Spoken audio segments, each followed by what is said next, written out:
Engineer बनाना चाहते थे, engineer और बिजनेसमैन, इसीलिए वो उसको स्कूल में भेजने के लिए पढ़ने के लिए नहीं भेजते थे।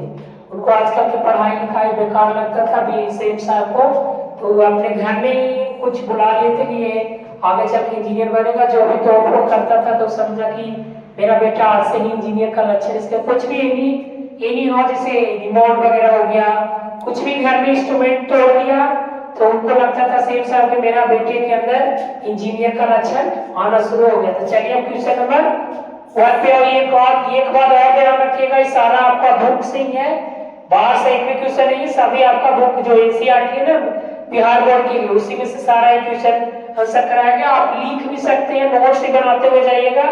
अगर पढ़ते हैं तो ऐसे ऑलरेडी हम लोग भी मतलब सीरियल वाइज पढ़ा रहे हैं, जो बच्चा अगर चाहेगा तो नोट्स बना के लिख सकता है। और आप मतलब क्वेश्चन से सारा प्रॉपर है, बताया हुआ सारा एनसीईआरटी से लिखा गया है। चलिए क्वेश्चन नंबर 1 पे चलते हैं। क्या कह रहा है प्रश्न संख्या पहला पर, ये सब्जेक्टिव है। बताया जा रहा है कि सेठ साहब के परिवार में बच्चों के पालन पोषण में किए जा रहे लिंग आधारित भेदभाव को अपने शब्दों में वर्णन कीजिए। कहने का मतलब ये था ना कि उनके अपने बेटियों में और बेटों में दोनों में अलग अलग भेदभाव करते थे। बेटों को पूरा स्वतंत्र दिए थे लेकिन बेटियों को नहीं दिए थे। तो इसी में वो उसी के बारे में पूछ रहा है कि आपको बताना है, वो भी अपने शब्दों में लिखना है, ठीक है। किताब को आसान है अपनी ओर। देखिए सेठ साहब एक अमीर व्यक्ति थे, उनकी 5 बेटियां थी। आप पहले भी जाने कि उनको 5 बेटियां थी और एक लड़का था जिसका नाम था खोखा। नाम था वैसे कासू था लेकिन प्यार से उसको सब खोखा बुलाते थे। सेठ साहब एक अमीर व्यक्ति थे, उस परिवार में लड़कियों के लिए घर अलग नियम था तथा शिक्षा भी अलग थी। मतलब उन लोगों को घर में रहने का भी नियम था, शिक्षा भी अलग था कि तुमको बाहर नहीं जाना है। और जो भी काम मतलब उसका क्या नाम सेठ साहब को ऐसा कर दिए थे लड़कियों को कि क्या करना है वो नहीं बताए, लेकिन क्या नहीं करना है ये उसको बता दिया गया। तो शिक्षा भी अलग था और नियम भी अलग था, घर में कुछ भी तोड़ फोड़ नहीं कर सकते थे। लड़का का अलग नियम, लड़की का अलग नियम था। लड़कियों के लिए घर में अलग नियम था, शिक्षा भी अलग था, लेकिन लड़का के लिए अलग नियम एवं शिक्षा था। लड़का पूरी तरह से स्वतंत्र था, मतलब उसको कोई काम नहीं करना, मतलब पूरी आजादी मिल गया, पार्टी वार्टी कुछ भी एनीथिंग करना था। लेकिन लड़कियों के लिए नहीं, मतलब लड़का का पूरा स्वतंत्र था लेकिन लड़कियों को उतना स्वतंत्र नहीं था। लड़कियों को खेलने बाहर निकलने के लिए भी समय तय कर दिया गया था। कहने की कर दिया गया था कि आपको इसी समय में जाना है खेलने के लिए, और समय शाम में ही तय है कि शाम में आपको खेले जाना है, 1 घंटा 2 घंटा खेल के भी वापस अपने घर आ जाना है। लेकिन उसका जो होगा तो कहीं भी जा सकता खेलने के लिए। वह एकदम कठपुतली के जैसी थी लड़कियां, कि जैसे हुसैन साहब बोलेंगे कि यहाँ मत जाओ वहां मत, जैसे कहे कठपुतली का मतलब अब जैसे वो रहता है पुतला, जैसे मुड़े वैसे मुड़ जाते थे, उसी को ये बोला जा रहा है कि वो कठपुतली के जैसे थी कि जब जैसे वो कहेंगे वैसे ही करना था। उस परिवार में लड़का पूरी आजादी थी, यानी पूरा लड़का को पूरी तरह से आजादी थी। अब हम लोग क्वेश्चन नंबर 1 देखिए, अब प्रश्न संख्या 2 हम लोग देखते हैं। चलिए अब क्वेश्चन प्रश्न संख्या 2 पर चलते हैं। क्या कह रहा है प्रश्न संख्या 2 कह रहा है कि सेठ साहब कासू को विद्यालय पढ़ने के लिए क्यों नहीं भेजते थे। ये हम आपको शुरू में बताया भी कि क्यों नहीं भेजते थे। वो आगे चल के अपना बेटे को बिजनेसमैन और इंजीनियर बनाना चाहते थे। उनको लगता था कि आजकल की पढ़ाई लिखाई जो बेकार है, इसलिए वो अपना बच्चा को स्कूल में नहीं भेजते थे। घर पे ही वैसा कुछ इंजीनियरिंग बॉक्स वाला आदमी को बुला लेते, वही करवाते थे अपने बेटे से। तो देखिए ये लिखित रूप में समझिए कैसे लिखना है अपन को, तो अपना बोलचाल भाषा में बोलते हैं, लेकिन लिखना क्या है कैसे वो बता रहे हैं। ठीक, सेठ साहब अपने कासू को विद्यालय क्यों नहीं भेजते थे उसके बारे में। सेठ साहब कासू को बिजनेस और इंजीनियर बनाना चाहते थे, यानी बिजनेसमैन और इंजीनियर बनाना चाहते थे।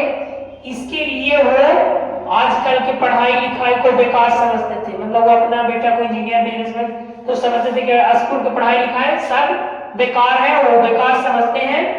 और अपने घर पर ही बढ़ई मिस्त्री के साथ कुछ ठोक पीट करके करने का इंतजाम कर दिया। मतलब जो अब मतलब कोई चीज जैसे बड़ी वगैरह तो अपना इंस्ट्रूमेंट के साथ काम करते ना, वही इसमें कि ला के कुछ बता दिए कि ये मतलब कोई टूटा फूटा सामान को जोड़ना बनाना इसी सब, ये इसी में हमारा बेटा के इंजीनियरिंग का लक्षण रोकता अच्छे लोकता है। और इसी वह आगे चल के मेरा बेटा इंजीनियर और बिजनेसमैन जाएगा। वो चाहते थे कि मेरा बेटा इंजीनियर और बिजनेसमैन बने। आगे हम लोग अब अगला क्वेश्चन नंबर 2 कंप्लीट हो गया। प्रश्न संख्या 3 पे हम लोग चलते हैं। हम लोग अब प्रश्न संख्या 3 देखते हैं। हम लोग 2 तक कंप्लीट कर लिए, पहला दूसरा और तीसरा में देखिए कह रहा है कि 20 के दांत शीर्षक कहानी का नायक कौन है।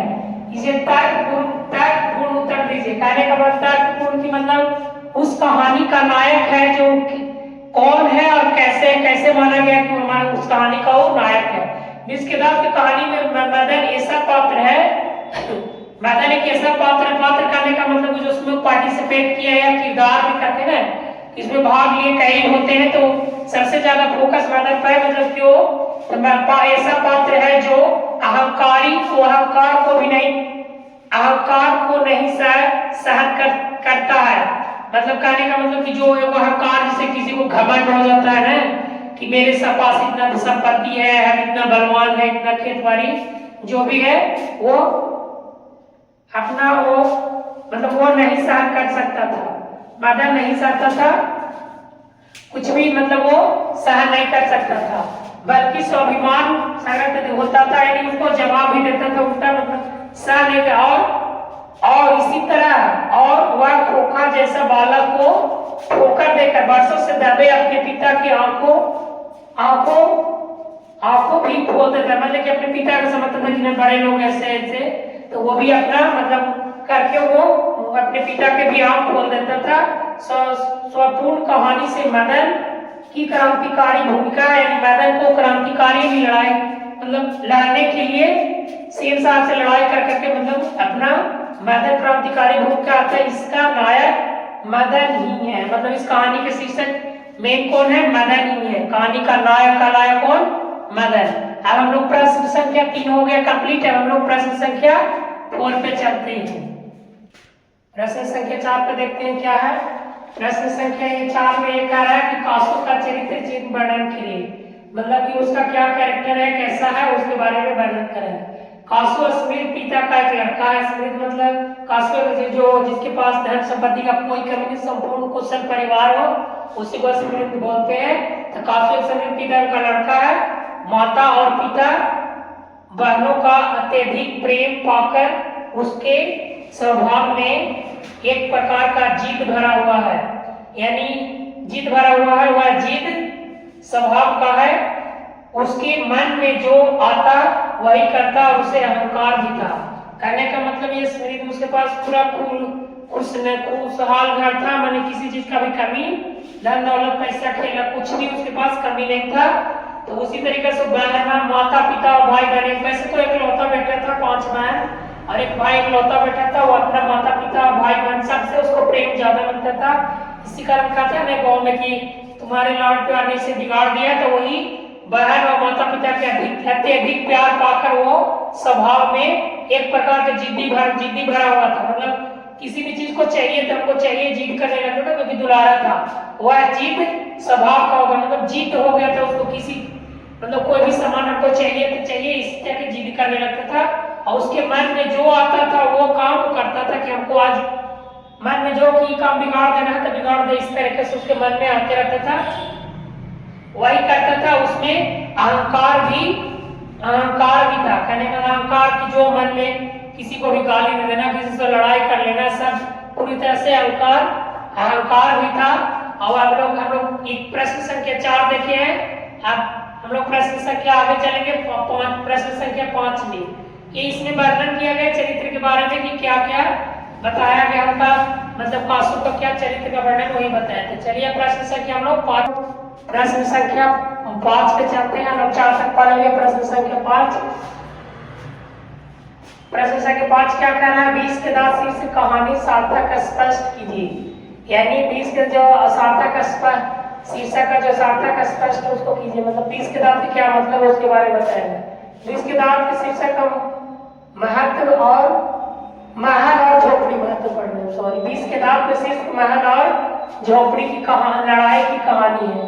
महल और झोपड़ी, महल और झोपड़ी कहने का मतलब कि जो शेख साहब जो महल में रहने वाला, मदन जो बेचारा था वो गरीब, ये गिरधर का बेटा जो उनके शेख साहब के रूप में कंपनी में किरानी के काम करते, तो गरीब झोपड़ी का, तो यही है शीर्षक का सार्थक स्पष्ट कि महल और झोपड़ी की लड़ाई की कहानी है। मदन द्वारा पीटे जाने पर खोखा के जो दांत टूट जाते हैं, वह गरीबों पर उनके अत्याचार के विरोध एक चेतावनी था। यही इस कहानी का लक्ष्य है। अतः निसंदेह कहा जा सकता है कि 20 के दांत इसी दृष्टि से बड़ा ही सार्थक शीर्षक है। कहने का मतलब कि जैसे कि वो मदन है ना, जो लड़ते लट्टू